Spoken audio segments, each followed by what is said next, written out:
سروکی ترکیه رجب طیب اردوغان ایرو چهارشنبه ل پارلمان ترکیه آخفتنک پیشکش کرد و تیدا رخنه ل جهپ و اپوزیسیون کرد لدور یاسای که حجاب کو جهپ پیشنیار کرد بو اردوغان هر وها بحثا پرسگیری که کرد کرد جبو آگاهی بهتر دوی درباره دا نها پامریر ما جه انقره ایوب دمیر به مرایه دم باش ایوب پیشنیار جهپ دوی درباره دا چیه و اردوغان چه دبیجه صالح CHP peşinereka laçke kir. Yani jiboku tedi Türkiye demek ki rasti perskrek bu paşe vataku AKP ate serkar ev hineki rakirin.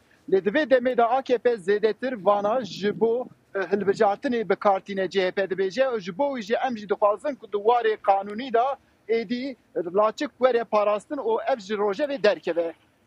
Duh ji xwe dan parlamentê CHP viya li îro jî daxuyaniyeka Serokkomarê Tirkiye Recep Tayyip Erdoğan hebû di gruba civînê da Erdoğan diyar kir ku heke hûn dixwazin warê kanûnê da bêguherandin em jî dibêjin ku bi kanûnê eviyan nayê parastin werin em di zagona bingehîn da bigorînin.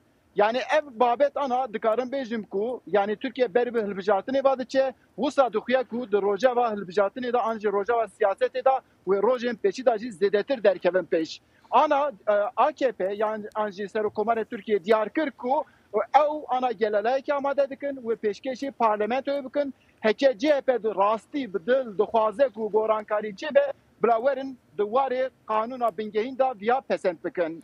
باشه ایوب راستی اردوغان بله ایوب از خوازم وی بپرسم یعنی گریدانا وی که ام ببیجن اف یاسیا حجاب و پیوانین لدور دانینا حجاب لترکیه گریدایی به تشتن کل ایران دبن راست گریدایی به هلبجارتن ترکیه مثلا که کفنا لترکیه چیت کاری چه وی درباره ده بیجی Yani viyalida perskrek ev bu. Demek ki vataku sistema kemalizm hatiye damezdirandın hatta dema AKP jî rastî bivêne li ser hin kesan yekulaçık da serê xwe pêşkêşê hebû. Yani nikare bu baba karmendekî devletê bilaçık bi derbasî hundir bibe bilaçık derbasî zankoya bibe an jî ciyekê bibe. Wexta ku AKP hate serkar evana tevayî bi şiklekî nû derkete pêş. Evî em bêjin duwarê fermî da jî dikarin bigirin. Lê ana AKP dibêje ku mevya anî wek tiştekî stratejiyeka hilbijartinê bikartîne. Ji bo wî jî ana CHP dixwaze pêşiya ya bigire.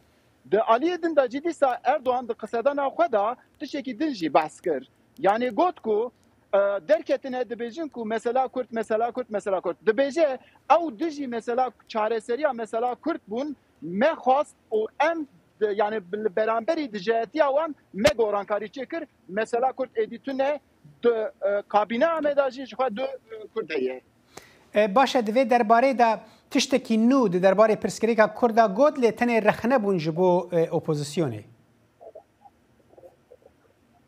Yani rexne diyar kir. Yani rastî van demin Davîda Erdoğan herî zêde demin berê da tiştê ku digot ana rastî inkar dike dibêje ku berê digot mesela Kurd heye ana dibêje ku me ew çareser kiriye. Li rastî em dibînin ku di warê çareserkirinê da gelek partiyên opozisyonu an jî hin partiyene nêzî desthilatiyê hin em bêjin parlamenterên AKP em gel wan jî qise dikin yekû Kurdin dibêjin ku dibe warî da çareseriyek çê nebiye. Lê Erdoğan ana siyaseteke wisa dide pêşiya xwe ku dibêje mesela Kurd çareser biye êdî mesela Kurd da viyalî da hiç tiştek nemaye. بله پامنێرە me Eyûb Demîr tij Enqerê me ra bû gelek spas ji bo demat.